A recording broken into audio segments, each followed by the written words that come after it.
And you're still watching, hopefully, the Nardwuar, the Human Serviette Video Vault on Twitch. And we are joined right now by Kevin Howes, who put together the amazing Willie Dunn collection that's just been released, and the Native North American compilation, both of them available through Light in the Attic. And I played some Sugluk. And right now we'll try to connect with Kevin. Who are you?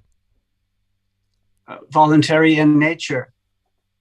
You are Kevin Howes. Yeah, I'm Kevin. Hi, everybody. And Kevin, we just heard right now from the 13th floor elevators. What can you tell me about the 13th floor elevators? I think personally, being able to talk to Rocky Erickson, he is one of the most important people in the history of rock and roll, isn't he? 2009, 100%. I talked to him, and you were around for one of his last gigs ever. What can you say about Rocky Erickson? Well, I can say one thing. If you want to buy an original 13th floor elevators record, hit up the Record Nest. That's where I got this from Bird of Prey. Shout out to K-Cut and Ringo. And, you know, there's some other people involved. This is one of the best psychedelic records. This band was fronted by Rocky Erickson.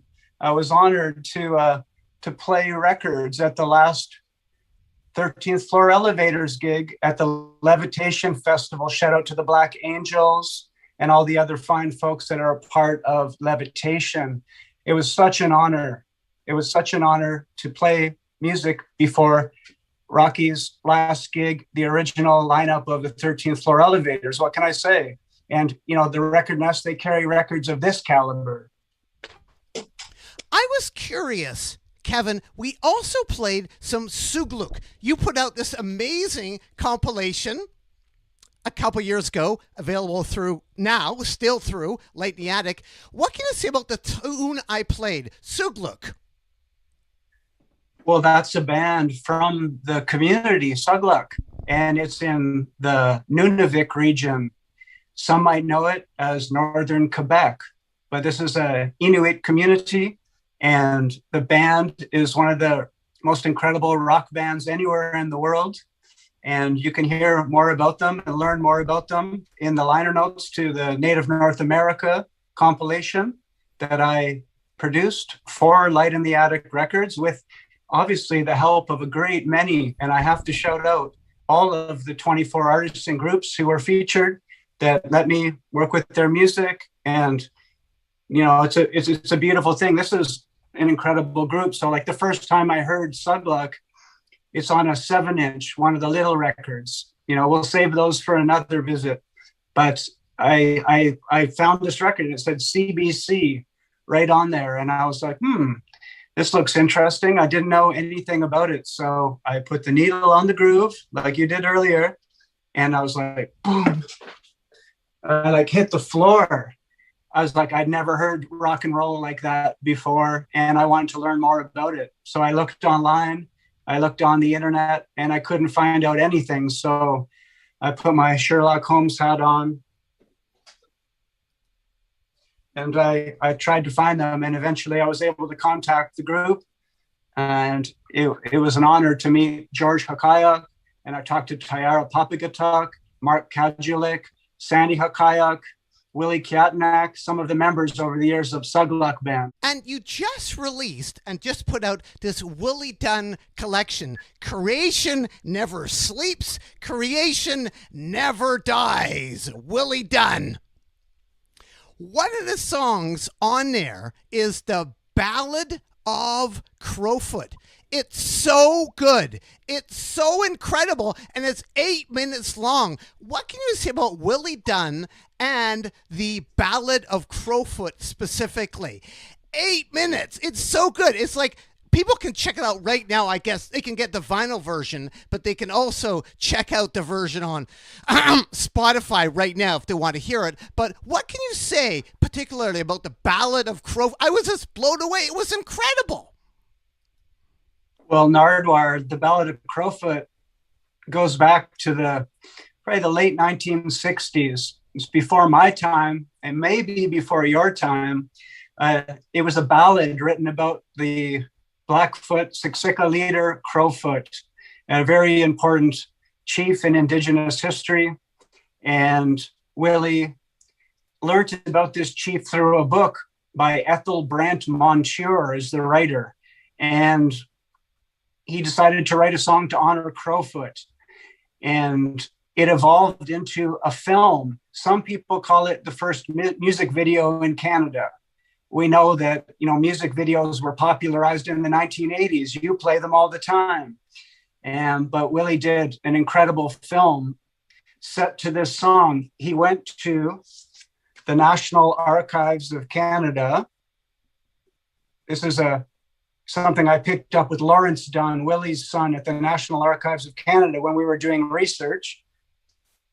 And he found all these old still images from back in the day, documenting colonialism through Willie's eyes as an Indigenous person.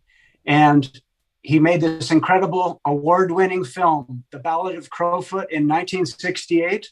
And that's how you can hear the song that we use, that version, on Creation Never Sleeps, Creation Never Dies, the Willie Dunn Anthology, available on Light in the Attic Records. It's 8 minutes. It's an incredible, epic song. And you can watch the film at nfb.ca 24/7, any old time. Now, Kevin, and we're speaking to Kevin Howes, who helped put together this Willie Dunn anthology. Willie Dunn, his mother never told him or really talked about being Native. What can you say about that? Like Willie Dunn's mother never talking about being Native.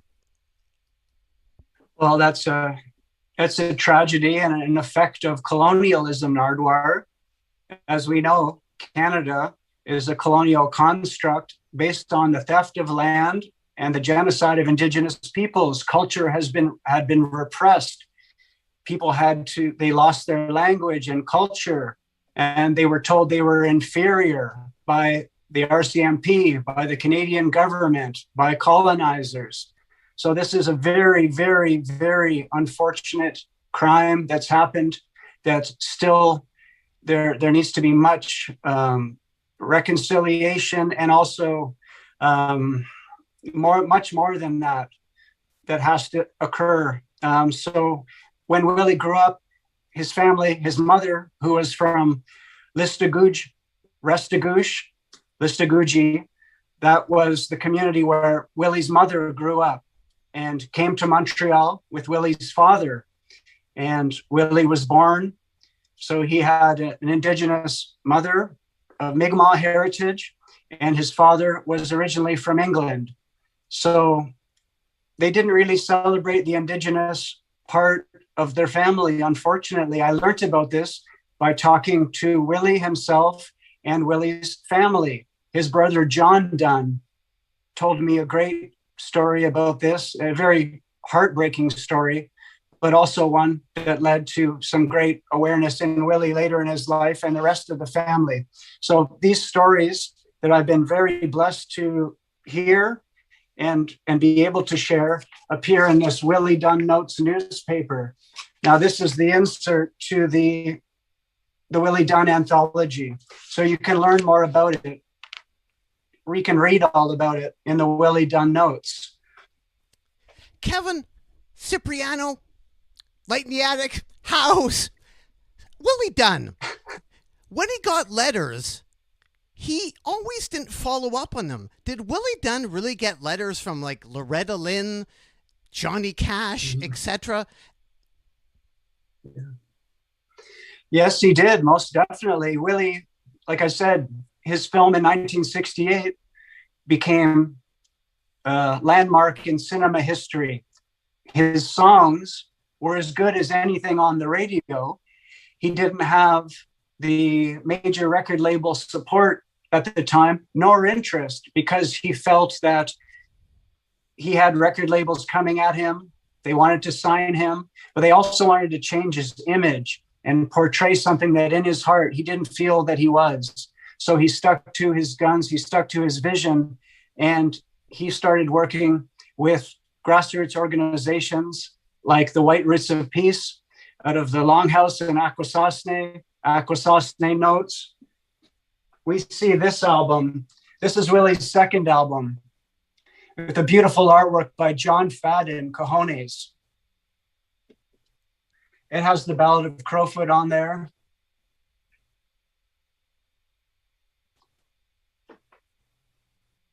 Inside, we can learn more and we can read Willie's poetry, because many people say that Willie was a poet first and foremost. He was also a heck of a good songwriter.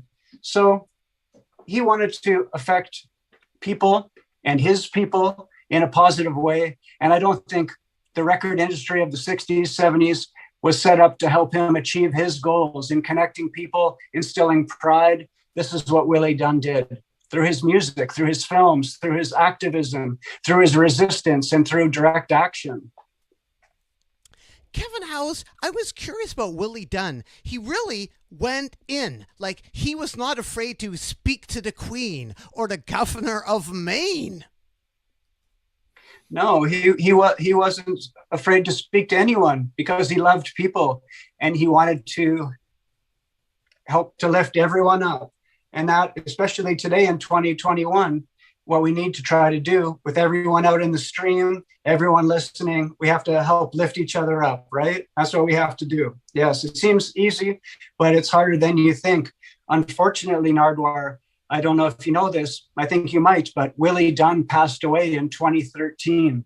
So we're doing all of this work in his honor. I'm blessed to be close and working with Willie Dunn's family, his partner Liz, his daughter Calusit, and son Lawrence. Also want to give a shout out to Willie Jr. and the rest of the extended Dunn family. What about that incident that I mentioned, you know, him talking to the Queen or fighting with the Governor of Maine?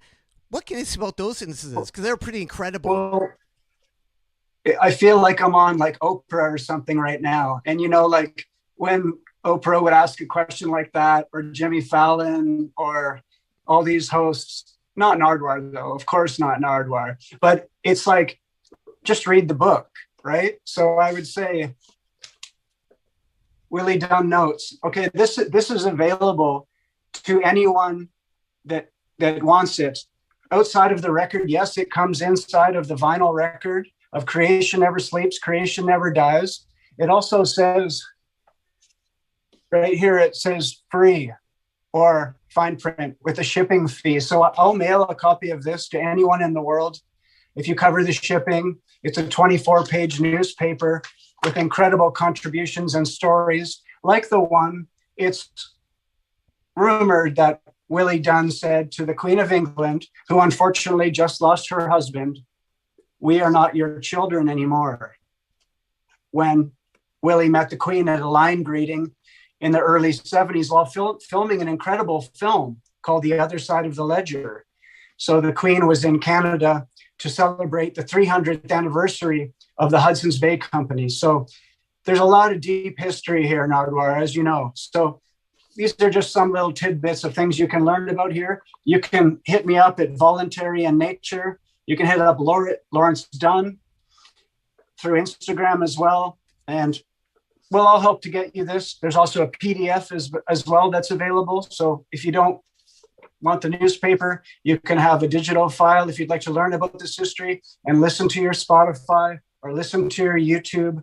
But it was really important for us to make a physical print version of this that could come inside of the album, but also to distribute it to people who wanted to know, who is Willie Dunn? Well, this helps tell you a little bit more. And there's great contributions from the likes of Bob Robb, who maybe, you know, in his simplicity as a bard and boatman and Willie Dunn's old guitar picker, he said, if you want to know who Willie Dunn was, listen to his songs. So that's something to think about in the future as well for all the people out there. But yeah, there's so much to learn. There's so much to share. And I was very, very honored because I got to spend time with Willie Dunn before he passed away. In the last years of his life, we became friends and would speak. And his support and interest to me as a journalist and music lover, a DJ of many, many years, and even as a person of settler heritage, that, his belief made me push forward with the work that led to Native North America, which ended up reaching the Grammys, as well as the Willie Dunn Anthology, which we're very proud to have here. This was the thing. I like my records clean. I like them in the shrink wrap, and the light doesn't fancy that too much, but I think you get the idea. And the liner notes that you showed are incredible, like untoppable liner notes. I love the liner notes. If people want to get a hold of you, how do they get a hold of you? Like what exactly, like your Instagram? How does that work? Well, like a Morse code is usually pretty good. In the olden days, they do smoke signals, but I like Instagram, Voluntary in Nature. I have a blog at Voluntary in Nature. I have a Twitter. That's the initiative today in 2021 for myself and my collaborators, is Voluntary in Nature. It's an outlet for sharing, so you can reach us there. Instagram's great. I'm very easy to get a hold of. You can also phone me. You can ask for my number. You can see it carved into the wall down at Spadina and Queen. I think someone wrote it on the wall down there. How much touring did Willie do? Did he actually play in the USA ever? Did he actually see Dylan go electric? Well, he actually did. He did play all over Turtle Island. So we know Turtle Island is a sort of beyond the constructs of the United States and Canada, something to look into. But he did go down to New York in the 60s and played in Greenwich Village. And he's played at Cafe Lena and would attend Newport. He rubbed shoulders with Bob Dylan and Joan Baez and Richie Havens and a lot of the great blues artists of the 1960s. So Willie was no stranger to the US. He said it's a place where you can get a 6-pack of beer for $1. He couldn't believe that maybe on some of his earlier trips, as he told his friend Bob Robb. That's, mentioned in the liner notes. But Willie was actually brought in the 80s to Europe to play in Italy, in Germany. And that was really incredible. In his younger days, before he was actually making music as a folk singer, Willie was in the Canadian Armed Forces and was sent to the Congo in Africa. And this is going back into the 60s on a peacekeeping mission. So that was his first opportunity to leave Turtle Island in support of Canada and as a member of the Canadian Armed Forces. And that is where I've been told, and has Lawrence Dunn shared a great story about that on CBCQ radio, where an old African teacher asked Willie about the Indigenous people back home. And this teacher wanted to learn about them. And it sort of hit Willie in the heart. And he wanted to learn more about his own heritage. So that was another part of the process of Willie coming into his Indigenous heritage. And it was a very important one for him because he inspired a great many people from various Indigenous communities. So yeah, he toured the world, I guess you could say, as an incredible folk singer, filmmaker, and poet. And we're speaking here to Kevin Howes, who put together an amazing compilation of Willie Dunn. Also, Kevin, you put together the amazing Native North American compilation.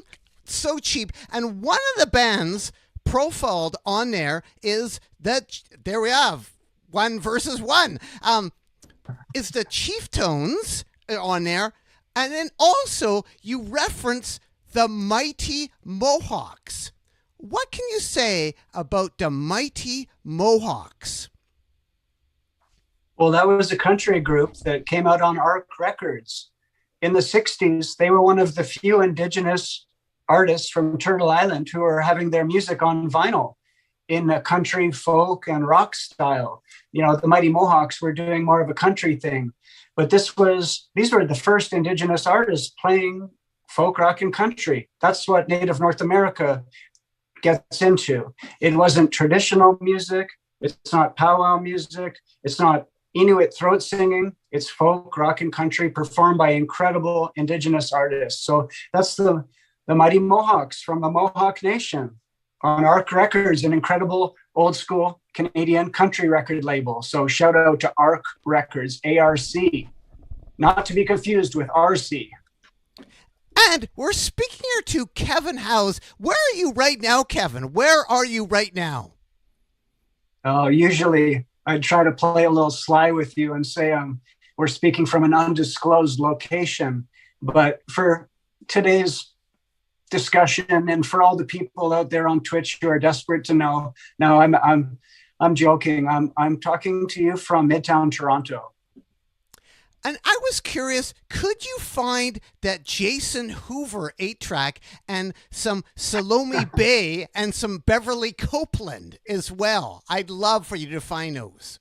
Oh, what do you think? I'm a human jukebox? What is this? Like, this isn't an iPod where you just do a little like this. I have to go through thousands and but thousands I love of records that. I love that idea that I could pillage your record collection with your permission. With your permission, can the viewers of Twitch look where you can find your records? Where you can find your records? Yeah, of course, for sure. There is a thing too. Like it has been. I do have some psychic capabilities. I don't know. Some of my friends know about this, but maybe the listeners, the Twitch people don't. But I actually have a stack of 8-tracks here, and this is a sealed Jason Hoover 8-track. So you gotta love Jason Hoover. Vancouver represent. I miss y'all out there. Okay, and so sorry, what records were you looking for again? The Salome Bay, Beverly Copeland, and a Draft Dodger record as well. Okay, maybe we can do, this is like, I know you can flip the screen, right? So here's some records. There's records all over the place here, but what's this? Oh, that's from Vancouver. That's from Vancouver. That's a rare record from Vancouver, isn't it? Oh yeah, that's a rare one. That's all I'm gonna say. Oh, look what I have here. Salome Bay. Let's bring it over to the table. Oh my gosh, what do I have here? Oh, here's a Beverly Copeland record, and I'll bring in this one just for good measure. Okay. You can see this is my messy, this is where all the magic happens. It's my messy desk. And my friend, Copan. Okay. And again, we're speaking to Kevin Howes, who put together the amazing Willie Dunn compilation out now on Light in the Attic Records. But these records I was asking about are Canadian classics. Yeah, this is Salome Bay. Can everyone see this out there? Yeah, we're good, right? Okay, this is Salome Bay. You can move it a bit closer. Move it a bit closer if you could. That'd be great. Yeah. Salome passed away in the last year. So I want to give a big shout out to Salome Bay's family. There's some great pictures of here on the back.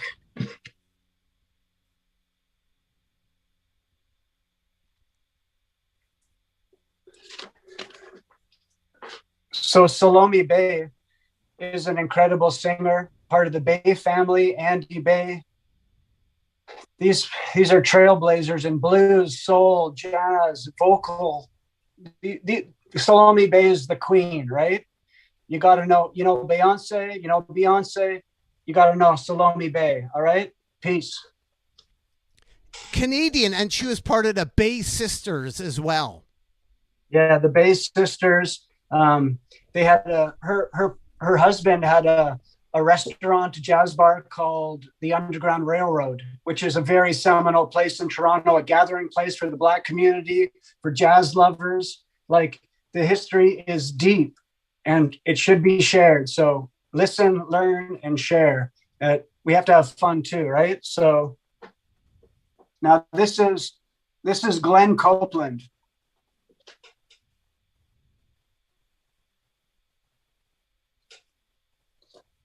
And on the back, CBC from Montreal. Yes, CBC. Well, Glenn, it's Beverly Glenn Copeland, and today is Glenn Copeland. That's how we refer to this artist. So Glenn came from the U.S. actually, Nard, and came up to Canada, to Montreal. I think spent time in Toronto as well, and started recording folk music, very personal, very intimate, some of the best folk music I've ever heard. This goes back to the early 1970s. Had a follow-up album on the GRT label, and then in the 70s and 80s, recorded a cassette called Keyboard Fantasies, which has been reissued and has helped to create a renaissance for Glenn, and touring around the world as well, pre-pandemic. And yeah, was one of my favorite artists of all time. I love Glenn Copeland. I actually reached out to Glenn as a fan well over 10 years ago. And if they always say, like, what's the role that got away? But the one reissue I would have been honored to work on that I tried to initiate years and years ago, but it just wasn't the right time, was a reissue of this album. I think it's been bootlegged since, unfortunately. So shout out to Glenn Copeland. Thank you, Cipriano, for going through all those records. Is that Draft Dodger record? Do you have that Draft Dodger record too?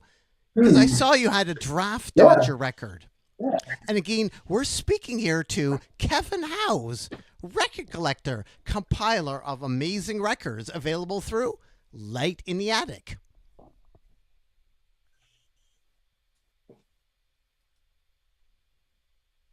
Now, what is that? Well, let me read the back. I wish I had my... a selection of the recorded comments of 8 American draft dodgers and their Canadian friends. So this was a record that talks about, it's a spoken word record featuring American draft dodgers in Canada and talking about their reality. This goes back to the 60s and 70s. I'm talking about the American war in Vietnam. Draft dodgers would come up to Canada. They would cross the border because we didn't have conscription here, where they were sending people to fight a war that should not have happened. To the beautiful Vietnamese people, I send my love. Speaking of records, Willie Dunn, again, we're speaking to Kevin Howes, who put together this amazing, have I said the word amazing enough? This amazing compilation, Willie Dunn compilation. All the records that he put out, a lot of them were on Sumas Records, or at least one was on Sumas Records. There was a Stompin' Tom connection. What was the connection to Stompin' Tom Connors? Well, that comes in a little bit later, Nard, but I'll explain it here. It's all connected. We're all connected. Music is connected. Records are connected. Remember that. So this is Willie Dunn's first album on the Sumas record label.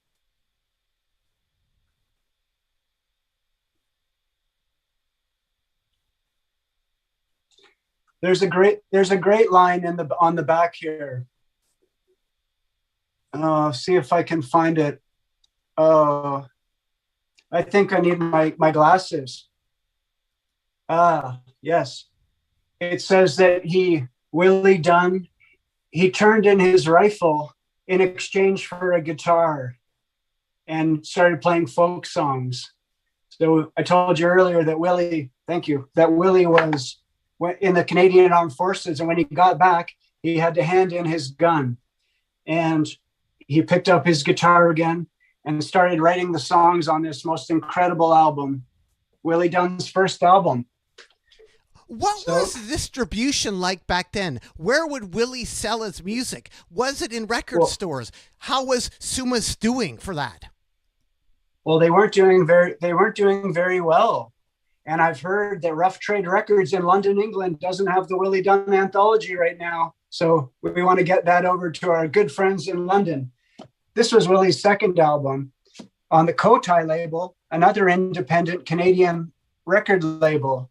And at the time, this is the time, Nardwuar, for the Canadian listeners of the Canadian content regulations, to the listeners around the world, that in the early 70s, Canada, our government, came up with a policy to get more Canadian music on the airwaves, because we were sort of barraged with all of the content from the US, the incredible content. But we wanted to create more of an independent homegrown music scene here. So the Canadian government and some radio broadcasters came together to create the Canadian content regulations to play Canadian content like Willie Dunn. But unfortunately, for the independent artists like Willie Dunn, it was still a struggle. Even with this new regulation in place, I would say that these laws helped the awesome artists that we know and love, the Guess Who, Joni Mitchell, Leonard Cohen, Neil Young. These are all Canadian artists, Gordon Lightfoot. And these were the artists who most were affected in a positive way by the Canadian content regulations, not the independent artists like Willie Dunn, who still had to struggle, and their record labels had to struggle to get their records in the store, racked on the wall, racked so that people who were walking in could see it and go, it's like, oh, wow. Because like when I see this record cover, Nardwuar, like I'm like, I want to know what it is, right? I have to find out who is Willie Dunn. I'm going to listen to the record and then you take it from there. But it's just the struggle of the independent artist. And I'm sure we got some listeners out there who are independent artists. And we all know, even with the digital platforms that we have today and the Twitches and the YouTubes and the Spotifys, it's like, it's still really hard to get your music heard. So where did you first see? Where did you first see that Willie Dunn LP? Where did you first see it? Oh wow, man, that takes me back. That takes me back to my mentor, Ty Scammell in East Vancouver. This old hippie, and the person who set me on my path of learning about music of all different kinds. This is something that like Ty would have appreciated. I just have it here on my desk. It's a original handbill Frumius Bandersnatch. I got that from Rob Frith at Neptune Records. This is some psychedelic rock from Berkeley. And I guess this band played in Vancouver. So Ty, in the 80s, he was collecting all these artifacts and collected pre-internet an incredible collection of music and records and paper products.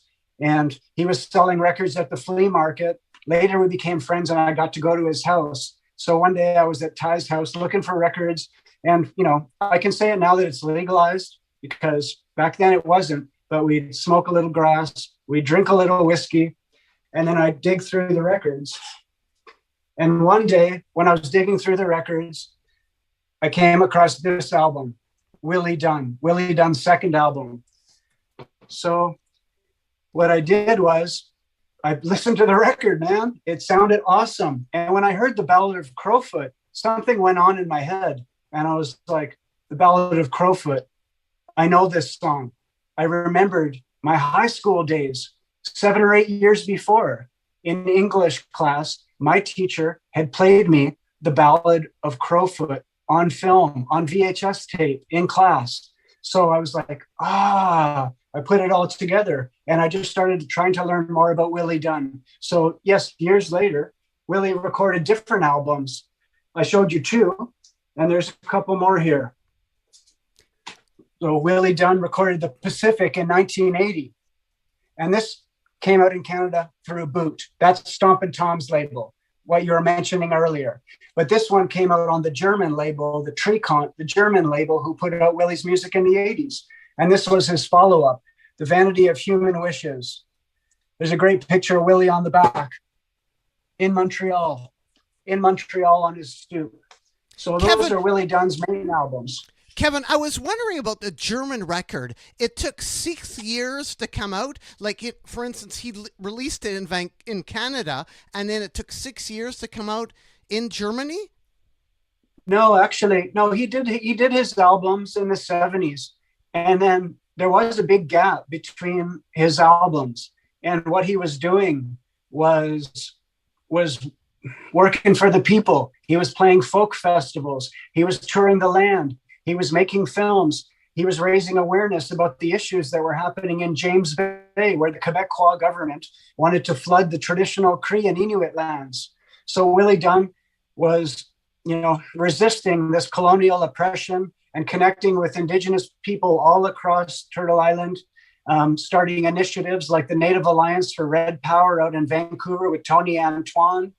And, you can learn all about this in the Willie Dunn Notes newspaper. And I have to give a big shout out to the contributor of this fine portrait, Christy Belcourt. And if you don't know Christy Belcourt's work, you must check her out. You can find her on Twitter, Christy Belcourt. That's Christy with an I at the end. And we're speaking here to Kevin Howes, producer of the new Willie Dunn Anthology. Also, kind of a record, I don't want to say the word, but you have some interesting artifacts. And I was curious about the ghetto concept and the specials. Oh, you're talking my language. Well, this is an incredible 12-inch by Ghetto concept produced by the grassroots Mr. Attic. Easy on the motion. And they're from Toronto. We have to mention they're from Toronto, right? They're definitely from Toronto. And the cool thing about this one, when I found this, and I think I found this at Apollo Records. If you're out on the West Coast, you got to check out Apollo Records. But inside the sleeve was this. And this was really exciting to me. It was a press photo. Ghetto concept. So this is the type of insert where, DJs would be serviced this record, and then they would ask the DJs or radio stations to feedback your name, whatever. Are you playing it? Do you like the vocals? Do you like the arrangements? Do you have comments about this? This is how people did it pre-internet, grassroots style. And speaking about comments, if anybody has any comments or questions for Kevin, put them in the chat at Nardwuar, and I can relay them to you, Kevin. But I was wondering, and you again, this is Kevin Howes. I was wondering, Kevin, can you put on your dancing hat and play us some specials? And tell us about the specials as well. Well, okay, I'll do that. Yeah, let me get ready for what's to come,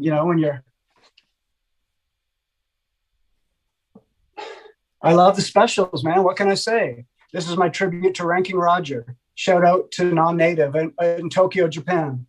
But I'd like to say the specials are one of the best groups from Coventry, England.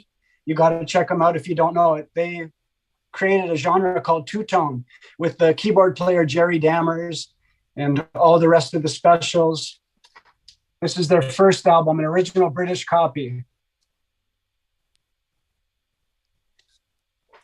They had a second album that came out in like 79, I think. They had a second album called More Specials. Pretty good title. But I was curious, back to the first album, is that still sealed, and does it have a different background than the Canadian issue? See, this is the only challenge with Zoom, and that I like to say, I like to buy clean records. And so some of them still have the shrink wrap on them. But what this is, Nard, is a British copy. So we know in England, they did their records a little bit more different than they did in US and Canada. And they often have this shiny sleeve, right?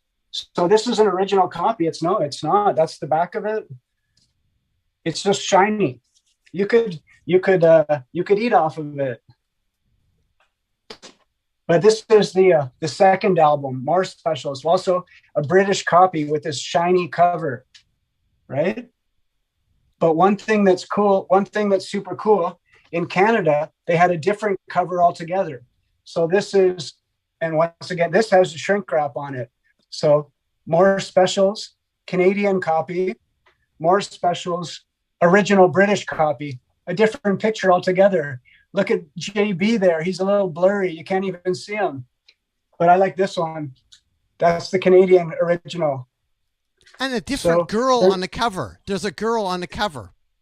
Yeah, I think that was a friend of theirs because like later, so after the second album, the specials sort of splintered a bit. And we have the Fun Boy 3. We have Terry Linville and Neville started the Fun Boy 3. And you should check out the Fun Boy 3. And Jerry Dammers and John Bradbury, JB, And the bass player, Horace Panter, I think even Roddy Radiation might play a bit, recorded. They went back to their older name pre-Specials, the Special AKA, and started this. There's Jerry right here. And this is one of the best songs. It's called Racist Friend. And the lyrics, I should read you a touch of the lyrics. I need my glasses. It says, if you have a racist friend, now is the time for your friendship to end.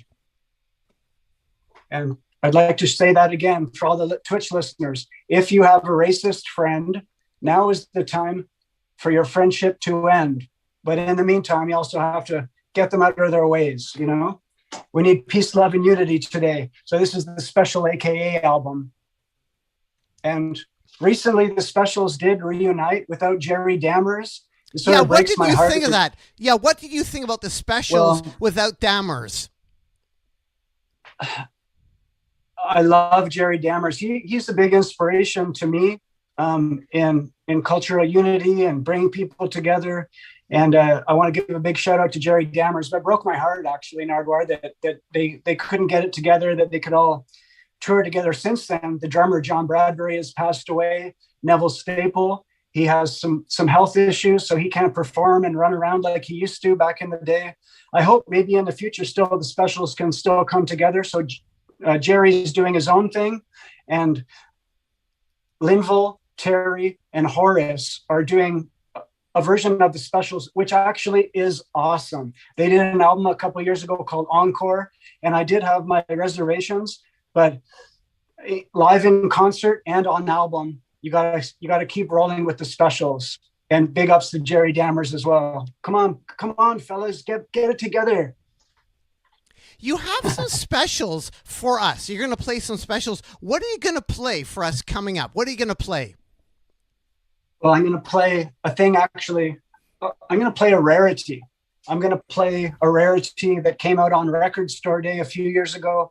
And I personally have mixed feelings about Record Store Day because, like, I don't need a holiday to celebrate records. Every day is Record Store Day for Kevin, for Voluntary and Nature, and for all my friends, right? So, but a few years ago, this one caught my eye, a 10-inch. And that's a 10-inch of, it's a remix. Gangsters. A remix of Gangsters. Bernie Rhodes knows, don't argue. You know, this is what I'm going to play. It's this awesome remix that not many people know about this. It's not even on Spotify. It's not on YouTube. So here only we on go. 10-inch. So here we go via Kevin Howe's Cipriano. Some specials, if you could play for us, and just so is it okay for you to leave and then can you leave the Zoom and then play something for us? Yeah. Is that okay? Yeah. Okay. Yeah. Let me. I'll okay. I'll set it up. Yeah. Okay. Thank you. The camera. Okay. Okay.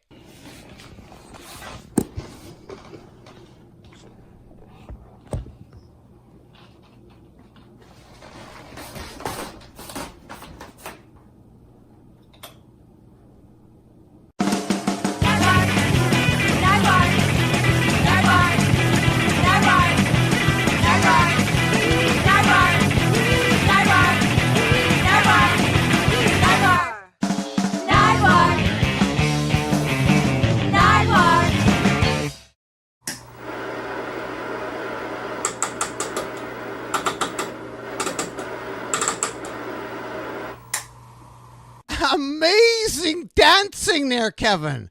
Amazing. Oh yeah. Oh man. I'm getting old, Nardwuar. What did we hear? What did we hear there? And was that like remixed? Has it been in the can for all these years? Yeah. It was it's an original remix of Gangsters. I think Jerry Dammers must have done it back in the day, and it came out as a limited 10-inch on Record Store Day a few years ago.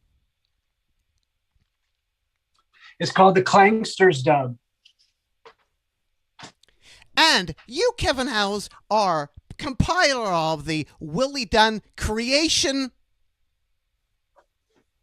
Never sleeps. creation never dies. And that's a lyric from Willie's song, The Carver. I'm glad you mentioned that, Nardwuar. I'd like to mention this incredible beadwork done by Alana Edwards, beautiful Mi'kmaq beadwork by Alana Edwards. And she volunteered this beautiful beadwork for the album. And I also have to give a big, big shout out to the project's art director, Chris G, Phototechnica, Chris Gergley, for some of the fans out there that know him. He came up with this beautiful cover. We collaborated on this, and I'll save the gatefold for when you buy the record. It opens up. It's a double vinyl record, Nardwuar. It's a double, two records.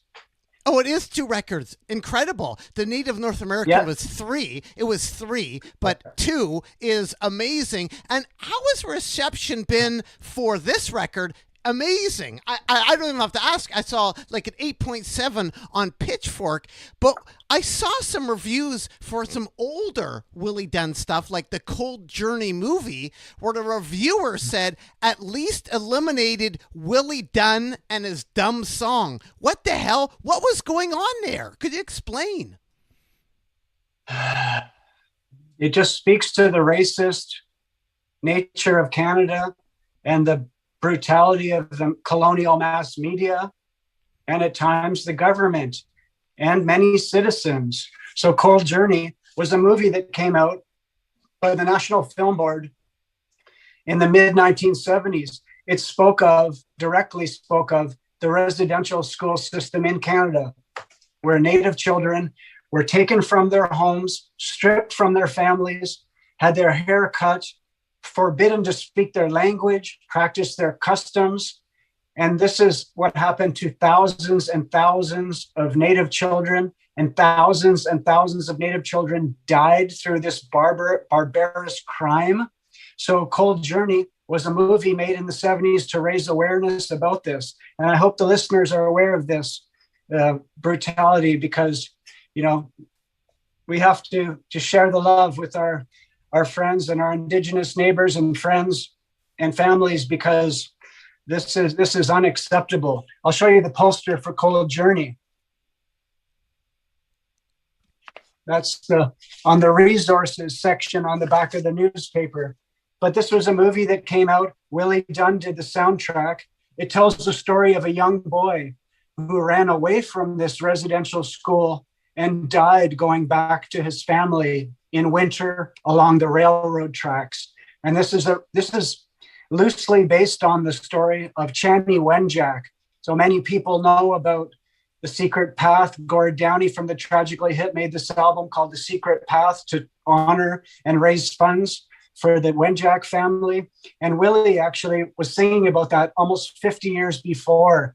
And he was playing at the media. They just didn't want to hear it. But anyone who hears this song, Charlie by Willie Dunn, will never forget it. So this is what we're trying to do, is to help we want to honor the original fans and players, people like Bob Robb and Willie's peers like Duke Redbird and Willie Mitchell and Eric Landry and Willie Thrasher, who Nardwuar, all the artists featured on Native North America. So we want to raise awareness. We want to celebrate this incredible legacy that was celebrated a lot back in the day. But I don't know, to me, we can always use more celebration. We can always use more love. So that's what we're trying to do here with this Willie Dunn anthology. And you can purchase this through Light in the Attic Records.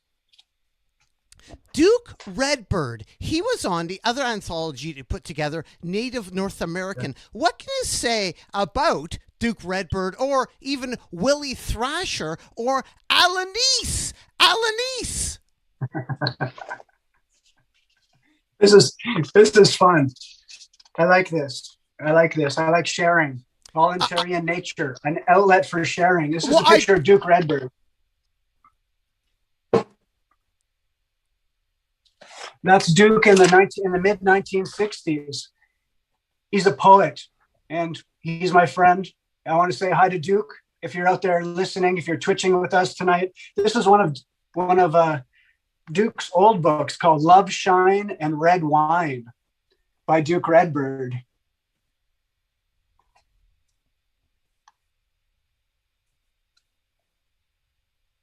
Sorry. I hope it's not too blurry. There's Duke.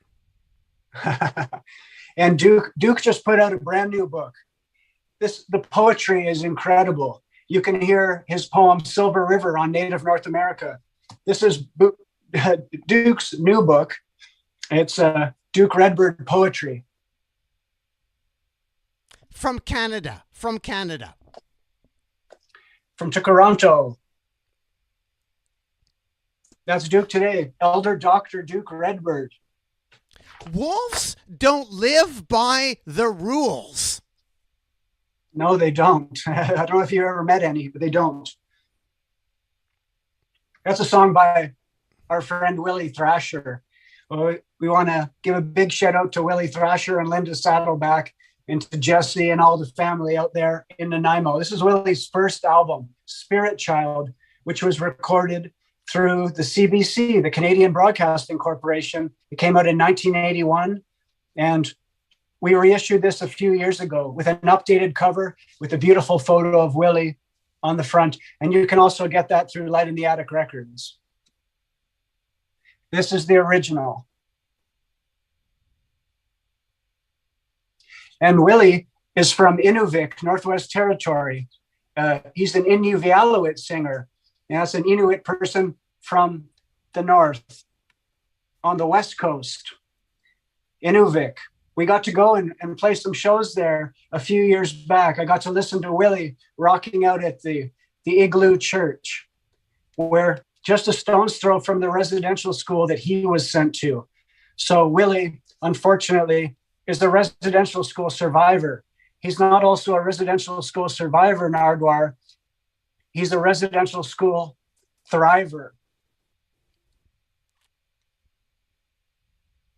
That's Willie. He's still making the best songs of his life still today. And if you're looking to hear Willie Thrasher perform live when the pandemic clears, get a hold of Linda Saddleback on Facebook, or you can get a hold of me at Voluntary and Nature on Instagram, and we'll put you together and get Willie and Linda performing in your community anywhere around the world. Alanis. Alaniso Bomso and Nardwuar, the most incredible filmmaker, working with the National Film Board of Canada, the NFB, for well over 50 years. I know that Alanis has made over 50 films, and you can watch a great many of them at the nfb.ca. Incredible films about the Oka reality in the 1990s, about the Restigouche, the fishing issues that are still happening today for the Mi'kmaq people on the East Coast. This is the first pressing of Alanis's Bush Lady album. And Alanis is of Abenaki descent.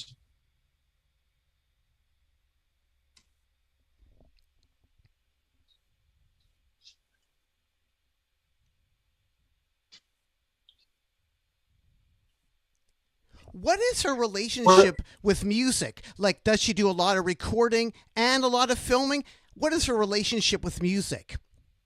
Well, I think going back far enough, like she started as a model, actually, and a singer-songwriter, an incredible musician, a singer, a drummer. And in the late 60s, she connected with the National Film Board and started making films, and also did a little bit more music. Alanis curated folk festival stages, the Mariposa Folk Festival stage that employed people like Duke Redbird, and brought people like Duke Redbird out to Mariposa on Toronto Island to share their music, their stories, their art, their culture. Also people like Willie Dunn. So Alanis and Duke Redbird and Willie Dunn all came of age in the 60s, are incredible and should be celebrated.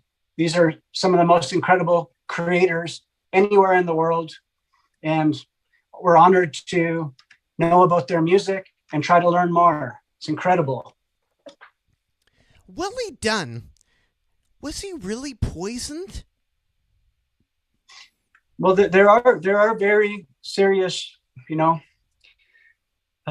challenges that people have to face when they're resisting colonial powers that be. Lawrence Dunn, Willie's son, told me that Willie told him years ago that when you're doing good things, you can be sure that there'll be a lot of bad people trying to take you down. There's a lot of haters out there. So we hope that didn't happen, but you know that Willie was very vocal and outspoken and putting his body on the front lines, direct action, fighting against the powers that be, against inequality, against brutality. So, yeah, Willie, he didn't just talk the talk, he walked the walk. And I think that was his critique about some of the US show business people that he worked with. You mentioned earlier, these are entertainers. I'm not saying they're not great people, not capable of writing great music, but Willie Dunn was on a different trip, you know? He was on the streets and he was putting in his body in forward in a direct action to protest injustices. Now we want to give thanks to Willie for leading the way with his peers in those days. There also should be a Willie Dunn effect, like there is a Ken Burns effect, but there should be a Willie Dunn effect. Could you explain a bit about Willie Dunn and filmmaking? Well, that's a really good point. There is anyone with an Apple computer, a laptop, you'll know it has iMovie, you'll know about the Ken Burns effect. And this is a Zoom. And we're on Zoom right now. Zoom. So Willie and the filmmakers at the National Film Board of Canada, we actually created that here in Canada in the 1960s on a series of documentaries. And Willie used this to great effect in the Ballad of Crowfoot. He's one of the first people, if not the first person, to do this. You take the old still photo, right? Take the old still photo and use the camera is zooming into it. It's like zooming right into it.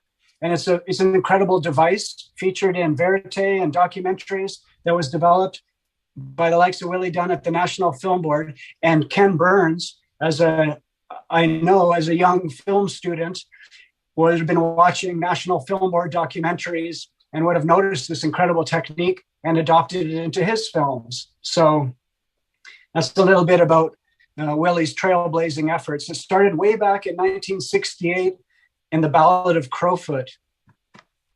And we have a question. Again, this is for Kevin Howes, a question for Kevin Howes, the producer of the new Willie Dunn Anthology, who is live on Nardwuar's Video Vault. Yes, that's me. Yes, this is me, Nardwuar, the human serviette, live on Twitch. If anybody has any questions for Kevin, feel free to @Nardwuar me, and I can relay them to Kevin. And we have a question right here at DJ Jamie Electro. How did the sound quality on the half-speed mastered Ghost Town turn out? Well, you know what? I think they just announced that. That's coming out this year for Record Store Day. And I hate to, I feel like I'm an advert for Record Store Day. I'm sort of like a little bit like, voluntary in nature. But hey, maybe if Record Store Day people are out there, you need a new sponsor, hit me up. I haven't had the opportunity to sell out yet, Nardwuar. I'm just waiting. You know what I'm saying? No sellout, Malcolm X. We talked about that. You gave me the Chuck D record, Malcolm X, As Touched by Chuck D. But I'm looking forward to it. I probably will buy it. I'm, as you can see by my with the records I was bringing out for that Gangsters Clanksters dub dance. That I'd likely buy it because I have the original, the American pressing of Ghost Town. It's one of the best songs. It went to #1 at the week of the royal wedding, Princess Diana and Charles, while England was in flames with revolution and rioting because of a lack of jobs, racial oppression, racism. These were the things that the Specials were singing their songs about, and is reflected in Ghost Town. So I can't wait. I'm sure they did an awesome job. It was done at Abbey Road, right? So it's like, I think the Abbey Road, they're going to do a tip-top job with any remaster. And I do want to give a shout out to John Baldwin Mastering, who did the remasters for the Willie Dunn. These are incredible. This record sounds incredible. So shout out to John Baldwin Mastering and to Light in the Attic for making a vinyl that sounds really good. Right now, Kevin, I'm going to play a clip from The Other Side of the Ledger. What year is this from, and how does Willie Dunn relate to this? Because obviously he is performing. Is it a movie that he put together? Mm-hmm. Actually, yes, The Other Side of the Ledger. I on the back of the Willie Dunn notes, we have resources, and this is a lot of the things that Willie did in his career, including his film work. It's like a filmography, a discography, if you will. It's the writing's a little small. I need to put on my glasses. The Other Side of the Ledger, An Indian View of the Hudson's Bay Company, National Film Board of Canada, 1972. This is a film that Willie Dunn made, co-directed with Martin DeFalco, the director of Cold Journey that we were talking about earlier. And this is an incredible documentary. The whole film is available every day of the year, 24/7 at nfb.ca. You can type in The Other Side of the Ledger, and you're going to want to watch this film, and especially if you know what the Hudson's Bay Company is. You're going to learn about it from the Indigenous perspective, not the colonial one that people like myself grew up in high school and university learning about. So this is really important. And what are we going to see right here? It's like Willie Dunn at the Métis Friendship Center. Yeah, this is Willie Dunn performing what many think is his signature song, I Pity the Country. The lyrics are still relevant today. It shows, unfortunately, Willie's vision, also his observations about the world in which we live. I Pity the Country, Willie Dunn from The Other Side of the Ledger.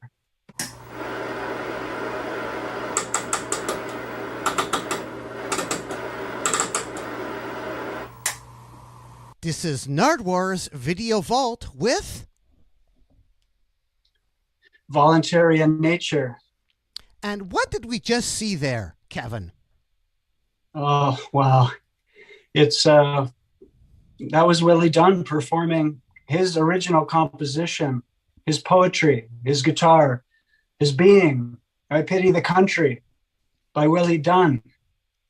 And you are Kevin Howes. Also, you, Kevin, produced the Jamaica to Toronto compilation. What can you say about that compilation? Wayne McGee, The Hitchhikers, Frank Motley. Yeah. You know what? Can you see it right there? Right there, where my finger is? I don't think totally. Okay. Well, this is action, man. This is action. This is Jamaica to Toronto. Soul, funk, and reggae, compiled by Cipriano. That's me. So this is incredible. This is Jamaica to Toronto. This is I talk like it like I didn't even make it, because it's like these are my heroes on here, right? I got to work with my heroes like I did with Native North America. It's like my biggest honor. I got to work with people like Wayne McGee and the Mighty Pope and Eddie Spencer. But this is the record that started it all. What exactly is his background? Because he was in JoJo and the Fugitives. Yeah, this is Wayne McGee. Rest in peace. Wayne McGee is a singer-songwriter from Jamaica, from Montego Bay, Jamaica specifically. And he came to Canada in the 60s with JoJo and the Fugitives to perform, to sing, to make a living in a new country, from Jamaica to Toronto. And that's the story, not just of Wayne McGee, but a great many musicians in their time, a who's who of Jamaican musicians, right? Like, we know about Wayne McGee. Well, did you know that Jackie Matu, the keyboard king from Studio One, also went from Jamaica to Toronto?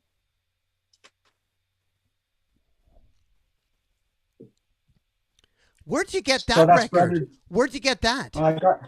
I got that in my travels. I've traveled around the world looking for records, and specifically in Canada. So I got this when I was a kid, and I was like, wow, this was a break. This Jackie Matu was a breakthrough record for me, and I wanted to learn more. So I started collecting a lot of singles. So I learned that, and I knew this because I grew up north of Toronto, and I knew that there's a big Caribbean population in Toronto and in different pockets of Canada. And as I got older and I became a DJ, I found out that there was a lot of music recorded in Canada by these Jamaican immigrants, people like Wayne McGee and the Mighty Pope. And I started learning about these artists and started to do compilations, and I put it together. I like going way back. I met Light in the Attic in 2004. This is the Mighty Pope. He's from Lucy, Jamaica. I want to shout out Pope and Linda if they're watching.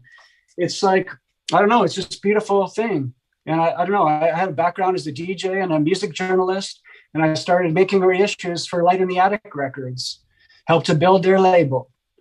I'm here playing the records still, The music often has been coming from my record collection, things I've found in my travels with a lot of digger friends, people like Bird of Prey from the Record Nest, Decaf, Commandy, all the good people, Vincent Cook, on and on and on. Mr. Supreme, DJ Shershot, all these crate diggers, you know what I mean?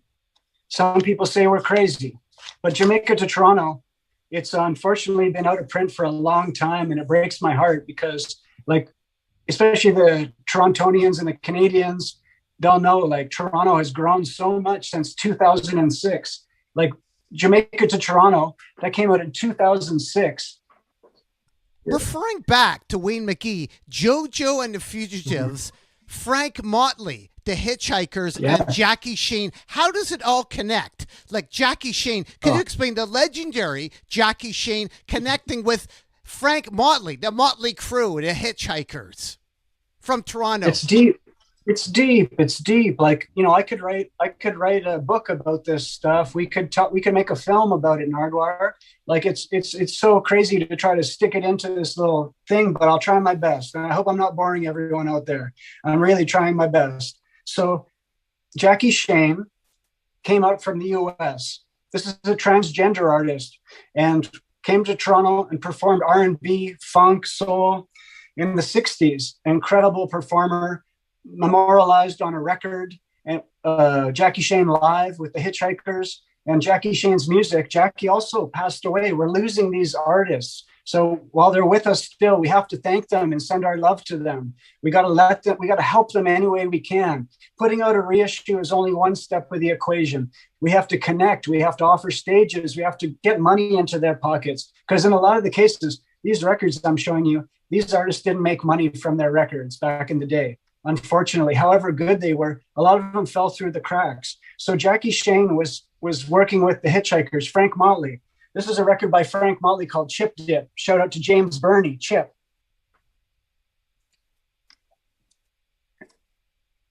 That's Frank. That's Frank with the two trumpets. So Frank was the band. Frank also came up from the US. He's known as a pioneer of rock and roll. He played two trumpets. It's incredible. But at one point, Jackie Shane split the band and went back to the US. And now, if you read the liner notes to the Jackie Shane anthology that Rob Bowman wrote, and shout out to Rob if you're out there twitching with us, you'll know that Jackie went back to the US and wasn't heard from again for years, went underground. Many people thought Jackie Shane was dead. Frank needed a singer for his band. And who filled those shoes, those massive shoes? None other than the Mighty Pope. So we get to this.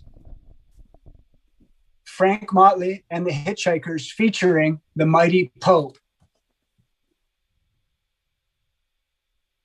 That's Frank, and that's Pope, and that's Wally Blair, and that's an incredible drummer, Joe Isaacs. Knows Risk? Anyone out there know Risco Connections?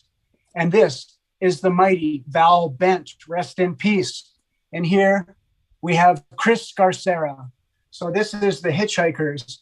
This is a monster record that was bootlegged, I think, by Jazzman years ago. But you want to get the OG, and this is the real deal. You know, we're not mucking about with bootlegs. We're paying respect to the artist. We're trying to put money in their pockets. And that's what Voluntary in Nature's goal is.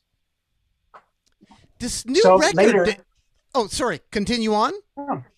Just wanted to say one more thing.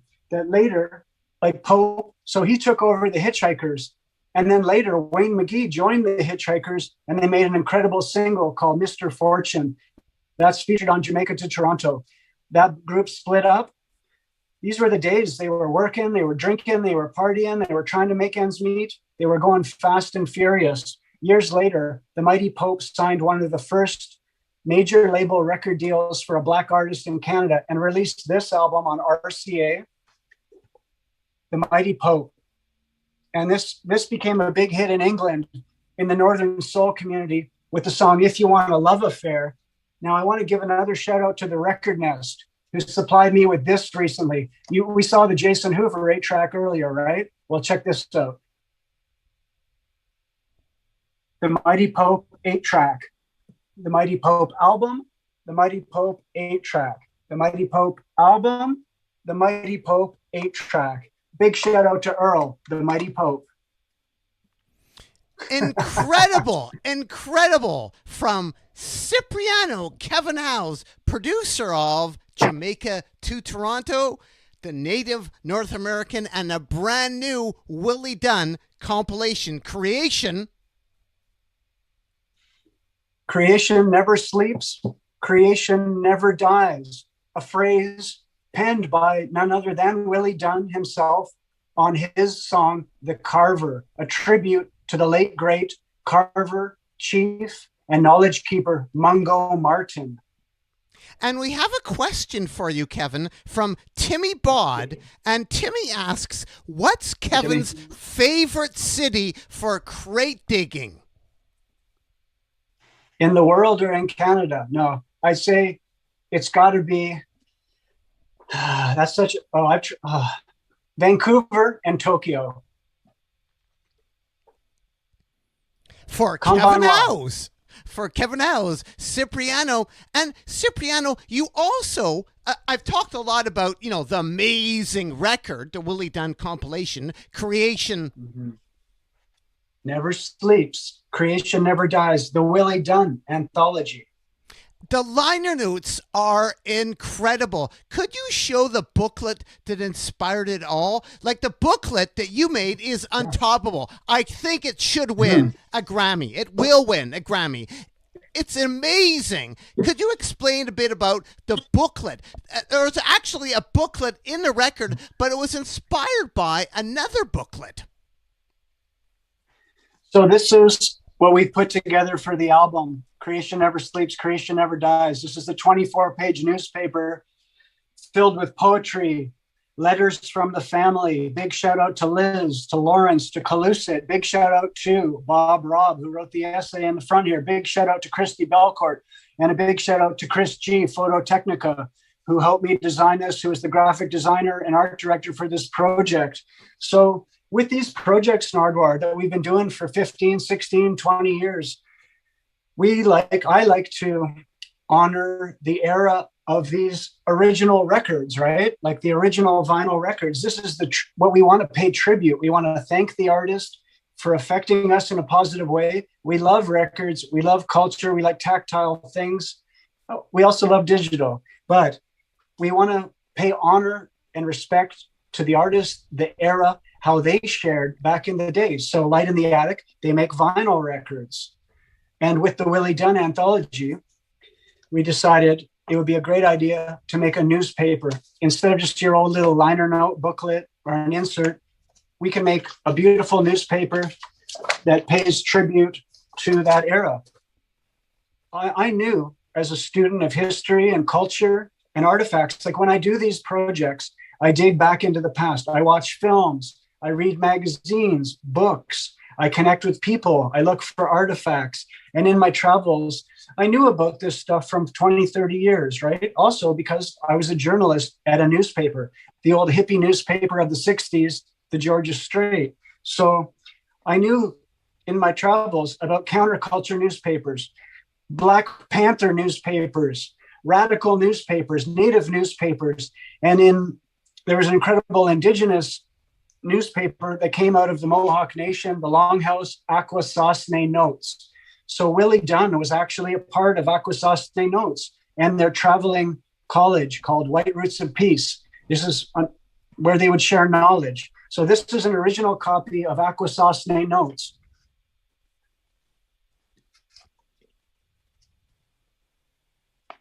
It has poetry, it has letters, it has stories, it has news to let people know about what's going on in Turtle Island, in the Native communities, right? So here we go. Akwesasne Notes. So this was a big honor to work with some of this material. And I got to know, in my travels, I got to know a person by the name of Lolly Hoquats. Now, Lolly Hoquats was born Jerry Gamble. And Jerry Gamble, along with John Fadden Cojones and other great people, created this newspaper in the 1960s to let people know about, so let Native people know about different things that were happening politically, socially, culturally. Willie Dunn was part of this initiative. His second album, all the money raised from Willie Dunn's second album went directly to put this out. This was a grassroots affair. There's no ads for Pepsi in here. There's no ads for Sony Music. There's no ads for whatever product any corporation is trying to sell. This is a grassroots initiative, as is, for me and Chris G and the contributors, the Willie Dunn Notes. So this was only made possible by Willie Dunn, of course, his music, his peers, his culture, and Akwesasne Notes. So Akwesasne Notes, thank you for inspiring us to make Willie Dunn Notes. And you are again Kevin Howes, and there is a question for you, Kevin, from Duffy Doubter. And it says, Kevin, what are your thoughts on the Toronto pizza slice scene, and how does it compare to Vancouver? And I know Abruzzo pizza. I was going to mention Abruzzo pizza. Check this out. Okay, you want to know, this is why I came here to tell this story. So the first pizza I ever ate, I'm 46 now, right? I grew up in Richmond Hill, Ontario. I've been moving back and forth between Toronto and Vancouver my whole life. But the first pizza I ever had, it's got to be around 1980 from Abruzzo Pizza.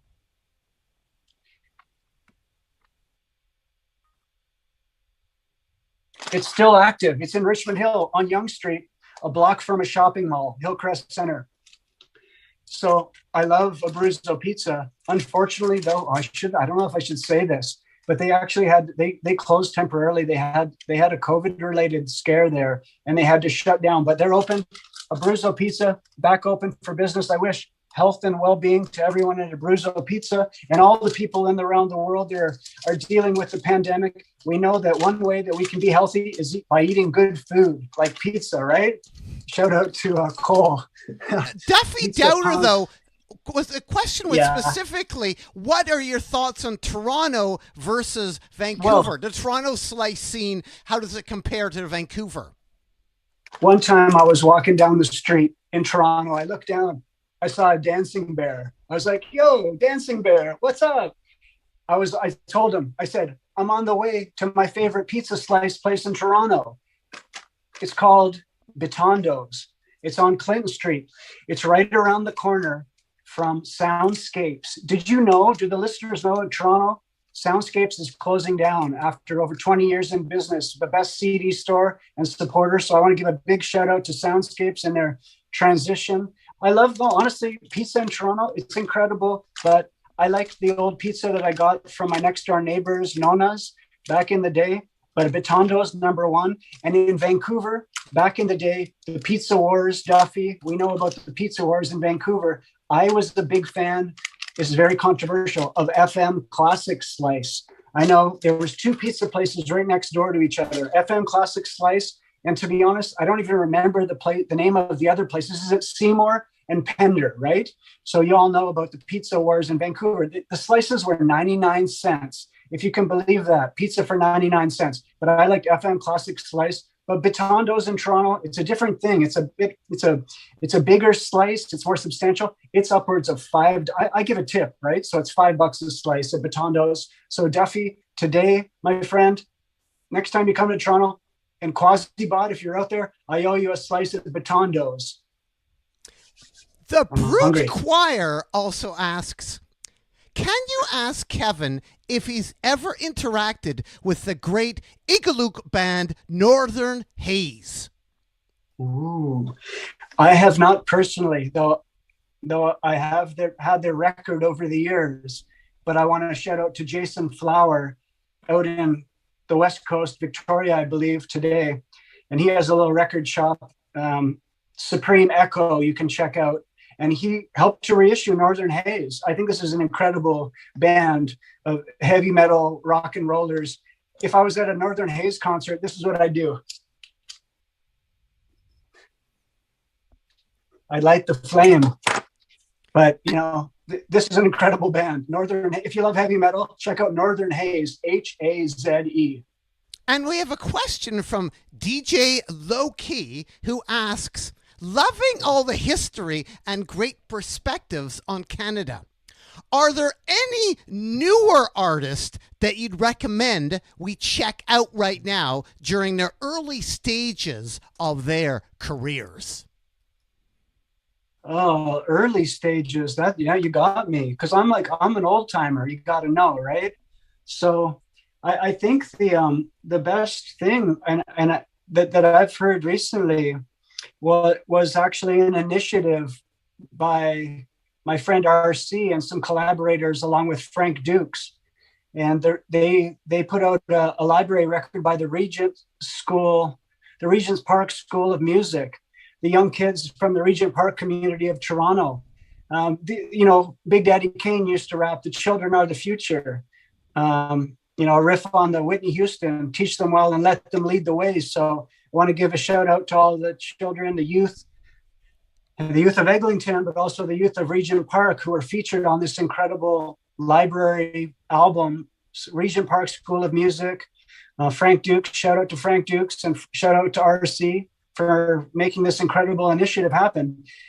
This record was sampled by Taylor Swift, bringing a lot of money to the school that can help these youth grow. So maybe in many years, we can learn that, some of these people went on to craft incredible records. I guess people that I've known for years, I love the music of Jennifer Castle. I want to shout out to Jennifer. I love the music of Lady Hawk, if they ever get back together. It's sort of endless. I love the music, the beats of K Wonder. It's on and on. Like, hopefully one day we'll hear some records by K Wonder, and also Blas. You mentioned Taylor Swift. What's a Taylor Swift connection? Well, there was this incredible library record made through Frank Dukes and homie RC. They made a library record. So this is like a record of instrumental music that people can sample it. The music was played by the kids of the Regent Park Music School. And it's out there for the world to sample, to DJ, to whatever, to smoke to chill to. Taylor Swift, one of the producers, sampled this record and made it into a song on one of Taylor's more recent albums, generating a lot of money in the process for this school. It's actually incredible. What an initiative.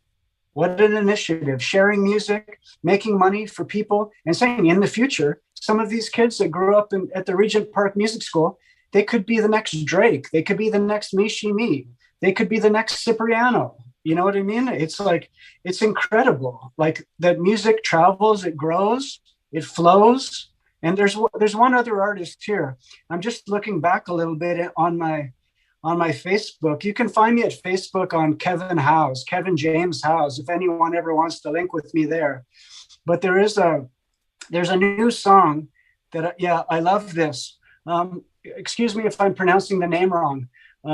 Mustafa Ali. This is a new artist, an artist also from, I believe, the Regent Park community.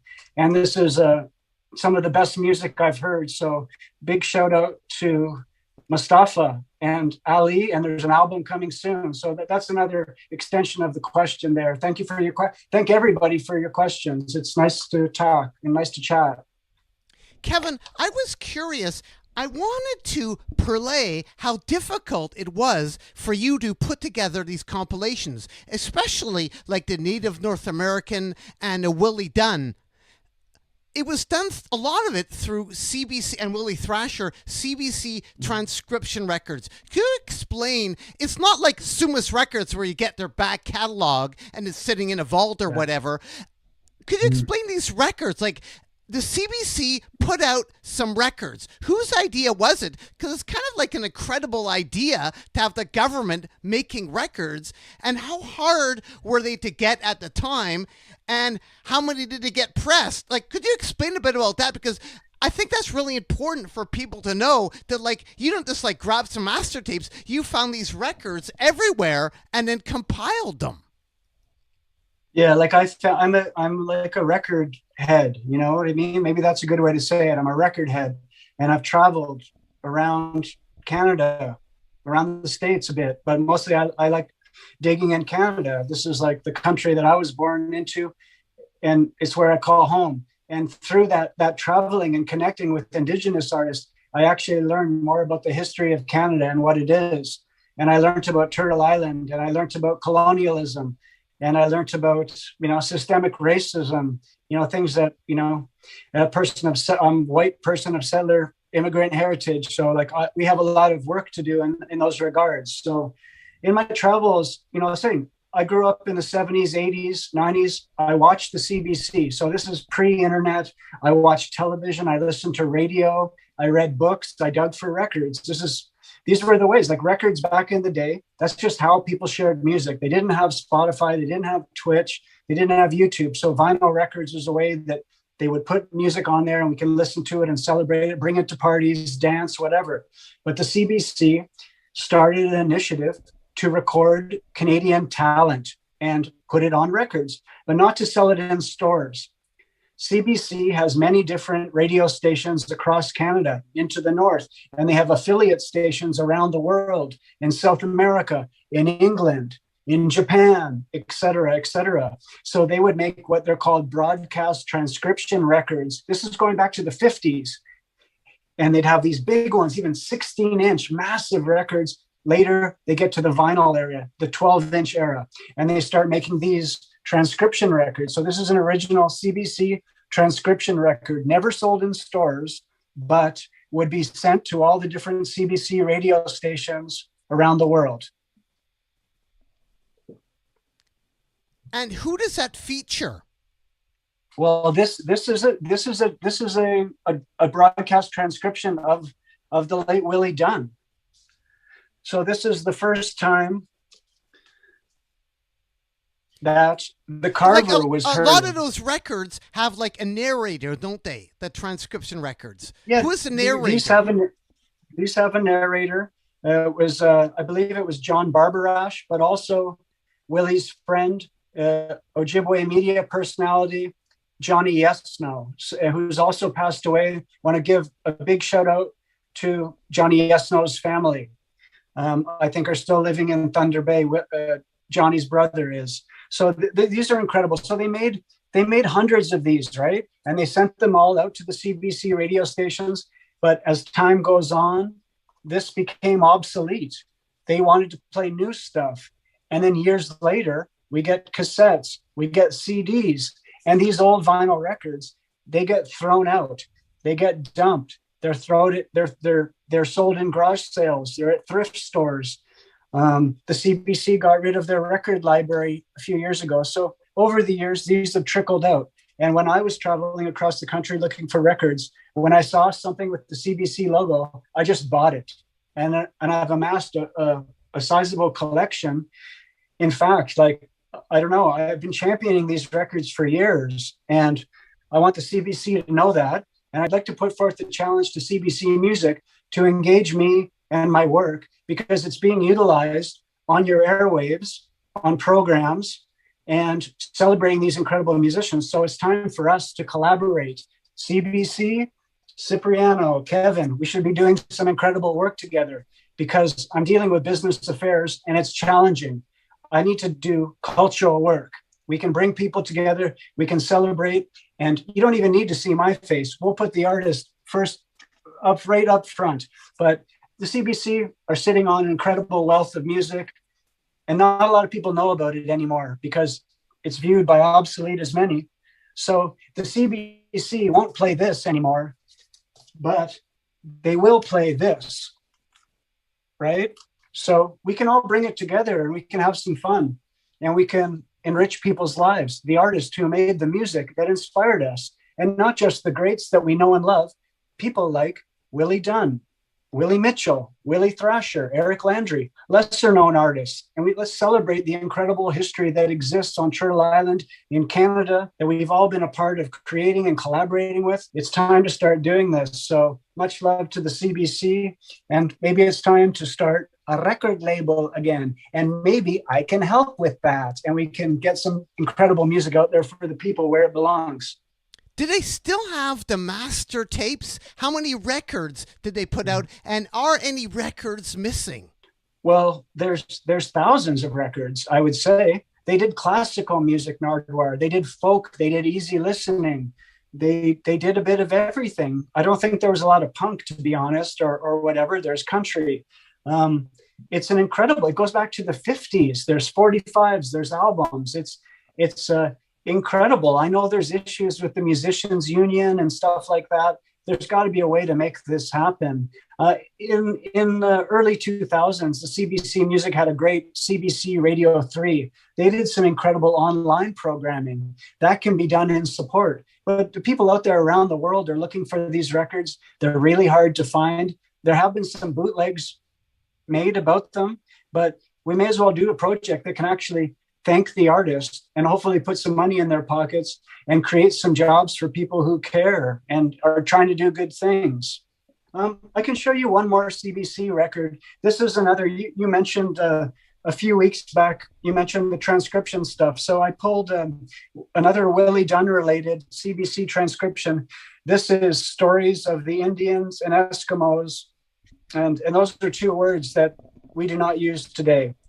Indigenous, First Nations, Aboriginal, Inuit for the Northern peoples.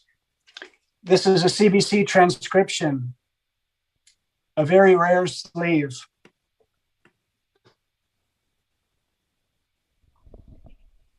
And where did you get that record? I got this one in my travels. I might have even got it at the CBC. At one point, they've done some sales many years ago. They don't do it anymore. Don't get too excited out there. But they did these sales where they were just getting rid of records for $2 a pop. And I might have got it at one of those. I had to, because I was doing reissues and the librarian invited me to one of these sales. And in the room, it's all these like CBC staff and thousands of records, and every record's $2. And they had music like, you know, Nana Muscuri and ABBA and whatever. But then they had a couple of gems like this. I remember digging, and I looked over, and next to me is Rich Turfry of the CBC, the radio host, the rapper, Buck 65. I'm looking through the records. I look over, and I see Buck 65. He's one of my musical heroes. I got pretty nervous, I got to say. I kept flipping, and I found a record. I looked over at Rich, and I looked back at the record, and I pulled up, it was a copy of Trevor Dandy, Don't Cry Little Tree. Just wanted to tell that little crate digger story. That's some inside jokes for the record heads out there. In the 90s, was Willie doing busking? Willie Dunn did do busking. Willie Thrasher still is doing busking out there. It's a great way to connect with people, to share your song, and to get a little support from the people who are enjoying your music. So I know that Willie Dunn was doing some busking back in the day to support his family and to share his music, especially, when he wasn't able to get support for some of his projects. It must have been really hard. I know that as an artist whose work is a labor of love. And it's really challenging to do this work without proper support. And Canada Council, they do offer funding and support. And in his early days, Willie was doing work for the Film Board and for the CBC. These are state-funded organizations. But fast forward later into his life, he wasn't getting the same respect for his work. They were on to different things at the time. So Willie Dunn was busking. I can tell you, if I heard Willie Dunn busking on the streets of Ottawa, where he was living at the time, you best believe I would have tipped him generously and waited for him after to thank him for his music, because I've heard great stories of him performing via Raven from Digging Roots, who was a mentee to Willie Dunn. Willie Dunn was Raven's mentor, and they would play together. And I've heard stories. There's a story that Raven shared with me, and I want to shout out Raven of Digging Roots, that they were playing one day. It was a Canada Day, and they were busking down in central Ottawa in the market area. And Willie started playing the Ballad of Crowfoot, this epic ballad song that on the film version went on for 10 minutes. And everyone just stopped dead in their tracks and listened. And this is a story about colonialism from the Indigenous perspective, from Willie Dunn's perspective. So the audience were crying and there's tears. This is moving music. This isn't bubblegum teeny bopper pop shit. You know what I mean? This is music with substance, poetry with heart and soul and passion and weight, great weight. So yeah, Willie was a beautiful father. I know, to his family growing up, and he, the good fathers out there, like, they're going to do what it takes to put food on the table, and shout to the great moms and shout to the great relatives and shout outs to family, especially during this great time of pandemic that we're in. We all got to come together. We all have to lift each other up, right? We can't let our friends suffer and falter right now. We have to lift everyone up. That's the goal. It's a time of great change. We know great change is needed, but we have to actually do it. And part of that is lifting each other up and keeping up the good fight that Willie Dunn, helped to usher in that 60s era, letting people know about injustices. And we have to continue the work on his behalf. And we're speaking here to Kevin Howes, producer of the Willie Dunn Anthology, Creation Never Sleeps. Creation Never Dies. And if anybody has any questions winding up here with Kevin, just at me in the chat and I'll ask Kevin. But I was curious, again, I'm very curious, Andre Perry, who recorded John Lennon, Give Peace a Chance, actually recorded Willie? Yes, he did. Yeah, Willie Dunn's second album. This is the one that I showed you earlier with the painting on the front by John Fadden, Cojones. And this is that beautiful painting. I showed you the album earlier. It's down at the bottom of the pile here. But the album was recorded at one of the legends of music in Canada, around the world, Andre Perry. So Andre was an engineer. He had a studio in Montreal in the early 70s. And later, I think he started the Morin Heights studio. There's a great video of Rush playing in this beautiful studio in the 80s. And that was Andre Perry's studio. In the 60s, he recorded John and Yoko and Timothy Leary and everybody in the hotel room in Montreal. Give Peace a Chance. All we are saying is Give Peace a Chance, recorded by Andre Perry. A few years later, he was recording not only Willie Dunn, but the fiddle player Lee Cremo.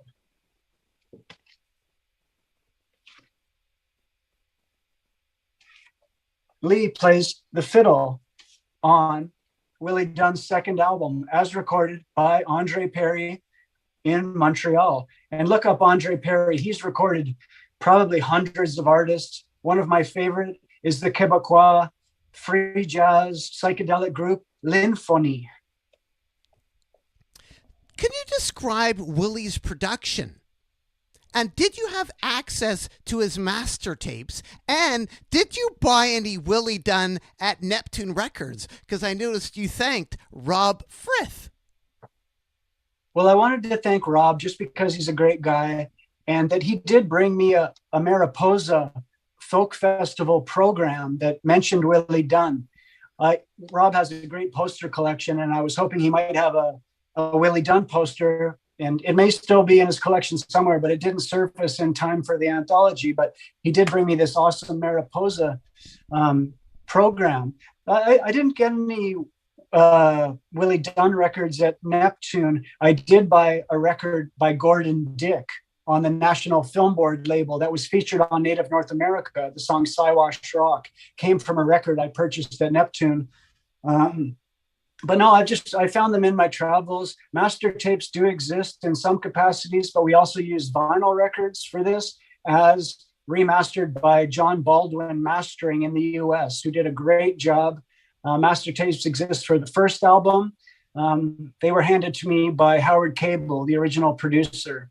And we use what we can, but I'm so happy with the audio quality. On Native North America, big shout out to Greg Mindorf at Sweet Sound Labs, who engineered that project, and John Baldwin, who did the Willie Dunn Anthology. So Light in the Attic, I know one thing they care about is offering a good sounding record to the buyers of these records. It's important to me as well.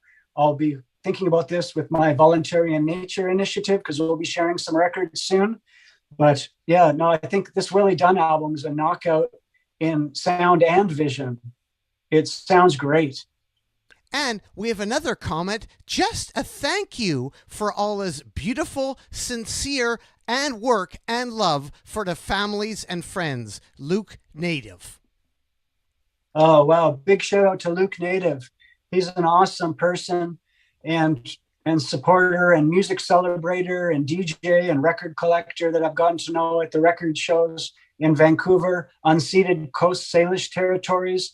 And Luke is from the West Coast and an incredible, incredible force of nature. Big shout out to Luke. We also have a question, a comment from Smoked Out Vibes that says, play the Little Uzi Vert interview. Now, we have played some Little Uzi Vert on the Nardwuar stream before, Nardwuar's Video Vault, but we actually are going to play an interview that you were witness to, that you helped film. Could you explain a bit about what we're going to play and the importance, like how this artist is up there with Little Uzi Vert? Well, I know one time I got privy to a playlist from Little Uzi Vert, and he was kicking it with this punk group. He likes the punk energy, right? He was kicking it with this group, The Jam, Paul Weller. That's Paul there. Bruce Foxton, Rick Buckler, The Jam. Later, The Jam turned into a group called The Style Council. And Tyler, the Creator, on your interview, Nardwuar, with Tyler, the Creator, shout out to Tyler, he's repping the Style Council. That was Paul Weller's group after The Jam. So this is the Style Council. Big shout out to Nick Kurgovich and Nina Mendoza. Thanks, Nina, for all the lovely modding. The mod father here, Paul Weller. Could you explain a bit about the Style Council and Mick Talbot and the Merton Parkas letter that I've been lusting over and wanting for you to produce many times? That's Mick. That's Paul. That's Mick. That's Paul. and Mick Talbot is the keyboard player of the Style Council. That's Paul Weller's group after the Jam, right? So basically, Paul had had enough of playing 3-chord punk songs and wanted to stretch out musically. And he started the Style Council with Mick Talbot. And Mick's grandmother, I believe, lived in, or a relative, an aunt maybe, lived in Surrey, BC.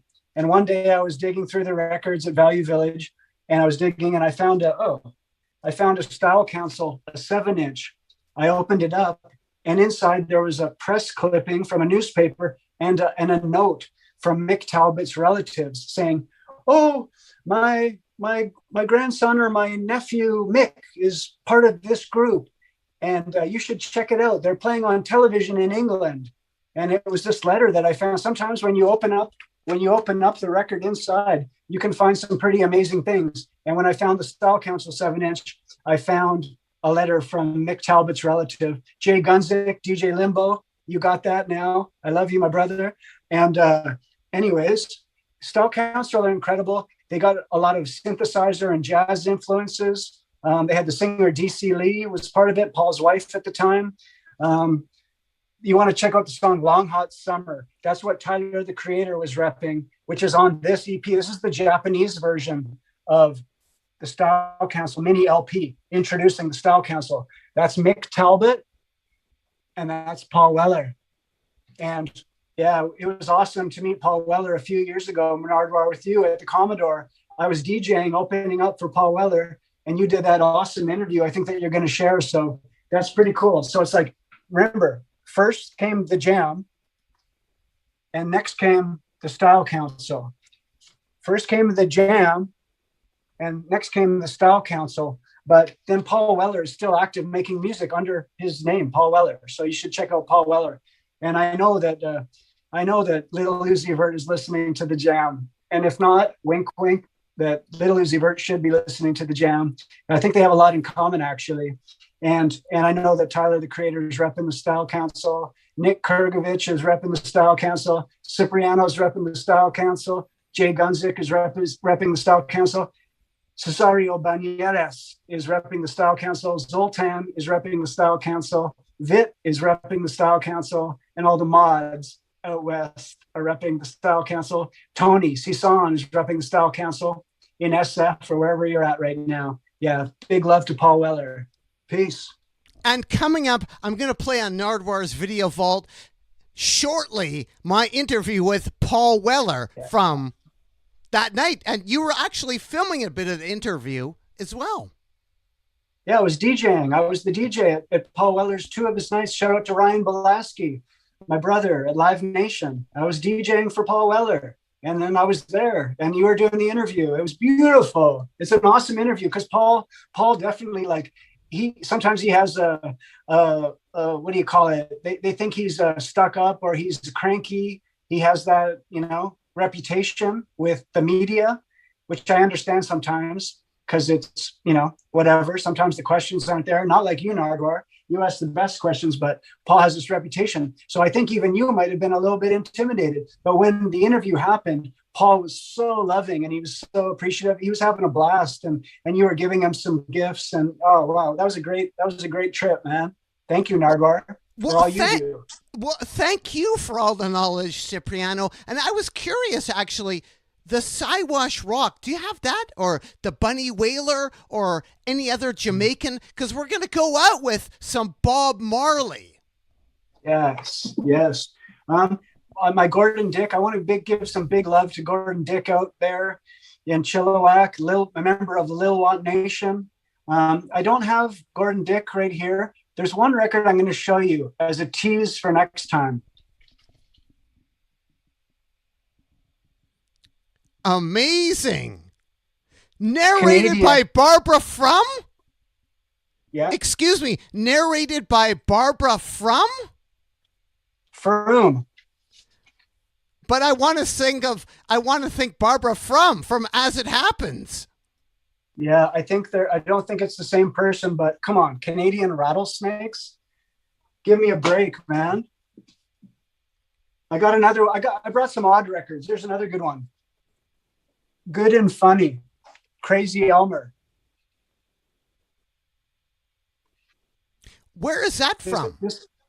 That's from I think it's from Vancouver. It's got an awesome song, Town and Country label. You can probably look it up on Discogs. Good and Funny, and it's got a song called "Canada's Calling Me Home." It's incredible. It's like, Canada's calling me. And I got this one. This is for today. This is what we need to think about.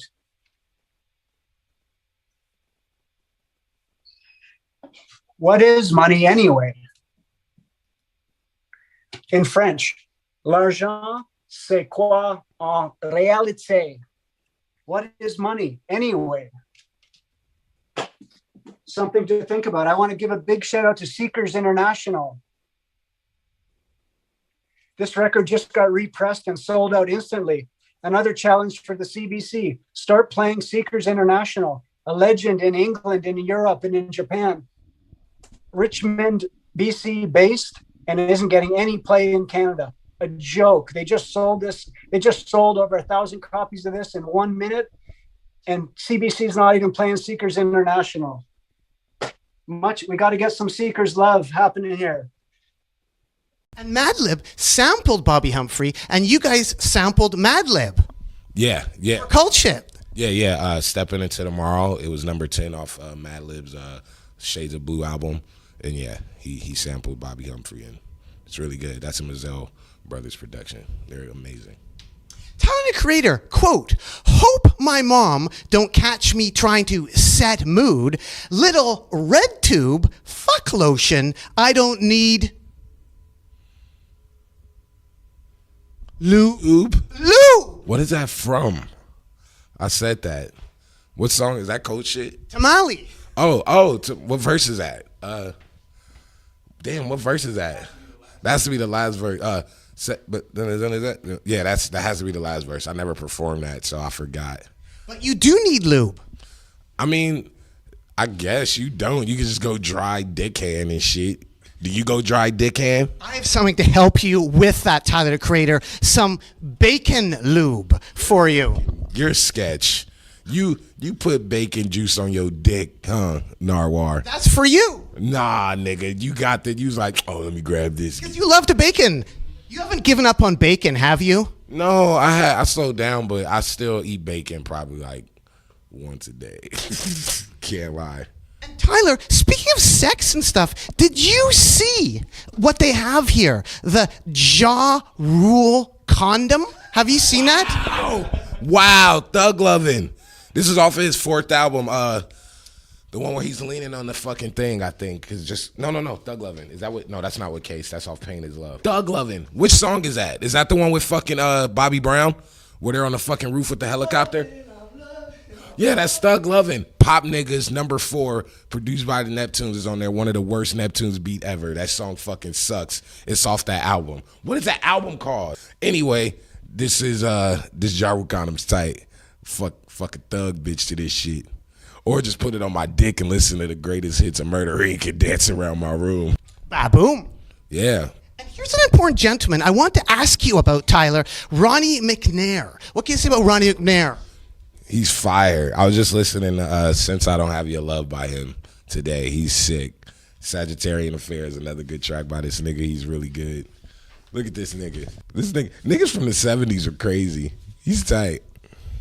Tyler, your early days, did you grow up near a Scientology church?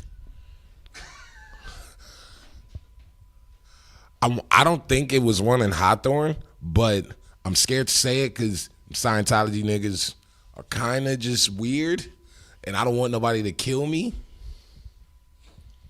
There wasn't one in the neighborhood? Was there one in Hawthorne, Jasper? Nah, not in Hawthorne, unless we did not know about it. That's fucking scary. At your 8th grade talent show, you danced to Omarion. What can you tell the people about that? Hey, I knew that was gonna happen. All right, so like I used to dance. I still could dance. I'm black. And yeah, I danced to Touch by Omarion, and the shit was tight. I won the talent show, and I did like the dance moves and shit. is tight. And Casey Veggie's dad. Touch. That shit was tight. I ain't going for it. That shit was tight. And Casey Veggie's dad, he drove you to your first gig at Hawthorne? Nah, we walked. Me, Jasper, Skylar, and like 2 other niggas walked from my school to Hawthorne High to the fucking little thing we had at that thing. Remember? I wore the green and orange striped shirt. Yeah, some weird fashion show thing. But Casey's dad and Casey was there. It was tight. And there was some random niggas drums on stage, and I just grabbed the sticks and started playing, and Casey started rapping. It was tight as fuck. And Casey Veggie's dad was a bodyguard for Jay-Z. Yeah. Oddly enough. Was that like an inspiration? Nah, nigga, I didn't find that out till like a month ago. Like, I didn't really know until like, I was like, what the fuck? That's tight. What music have you turned your mom onto? None. Well, I have something, a gift for you to give your mom in honor of Canada, some Gino Vanelli. This nigga's Canadian? He is indeed. What the fuck? I was just listening to Love is a Night by him earlier today. He's fucking tight. This nigga, From Montreal, Canada, and you have Canadian roots too, so I thought it'd be perfect for your mom. Will your mom like this? A fellow Canadian. Herb Alpert fucking helped produce this album. That's nuts. Bernie Grudman fucking masters all my albums, and he mastered this. That's crazy. He's amazing.